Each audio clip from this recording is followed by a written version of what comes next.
should talk about coronavirus if you don't mind.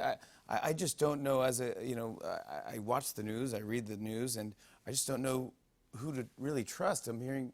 Well, Jimmy, that is the problem that we have today. We have a president who is anti-science, doesn't believe in the reality of climate change, who has appointed Mike Pence, who is also not known to be much of a scientist, to lead the task force.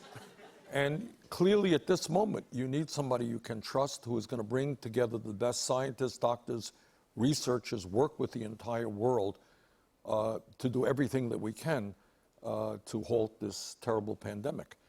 And I think clearly there are some things we have to do right away.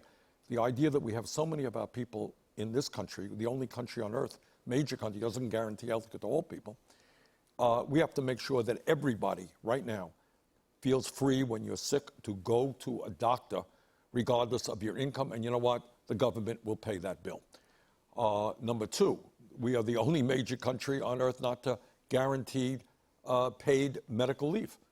So if you can believe it, there are people who are sick today who may actually believe they have symptoms of the coronavirus who are going to work because they have no income. You know, they're making $12, $13 an hour. They got to feed their families. They go to work. We have got to do what every other country on earth does and guaranteed paid family and medical leave and do it right now on an emergency basis. There was a discussion recently. There's a lot of work being done globally in terms of a vaccine. And the Trump administration was saying, well, we can't guarantee that it will be affordable. We've got to worry about the drug companies. Well, that is a crock. That is ridiculous. We have got to make sure that when that vaccine comes out, it is available to everybody in this country, regardless of their income. Oh, interesting.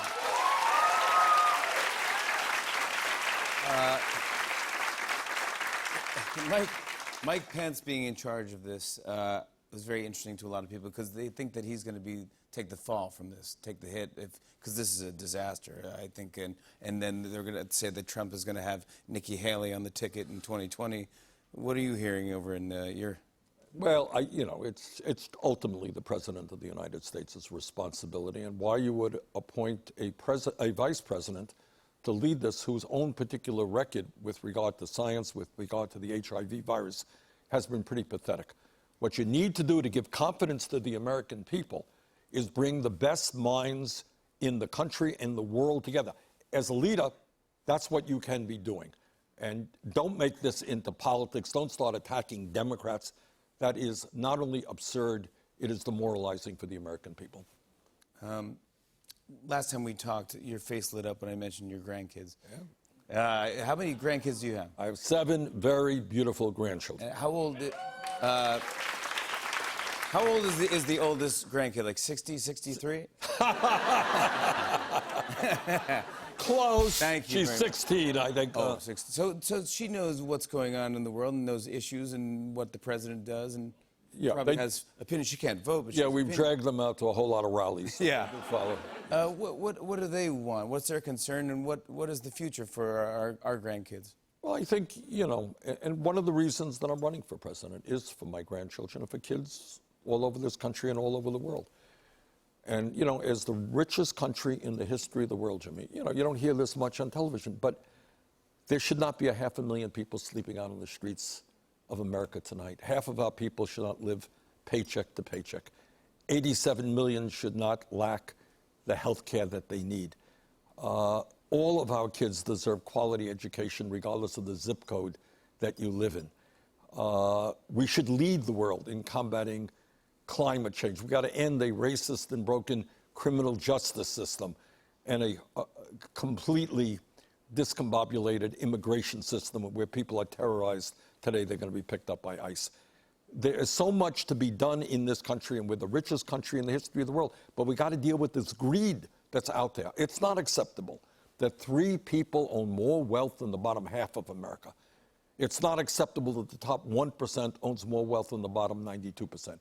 Now, no one has a problem with people being rich, but we have got to address not only this incredible and unfair distribution of income and wealth, it's also power. It is billionaires exerting unbelievable political influence. They buy and sell politicians. They make huge campaign contributions. If we honestly believe that we are a democracy. We got to end billionaire rule in this country and create an economy and a government that works for all of us. That's what we're going to do. Senator Bernie Sanders. Senator Bernie Sanders, thank you so much for being here. On and on and on. I said, and it's on and on and on.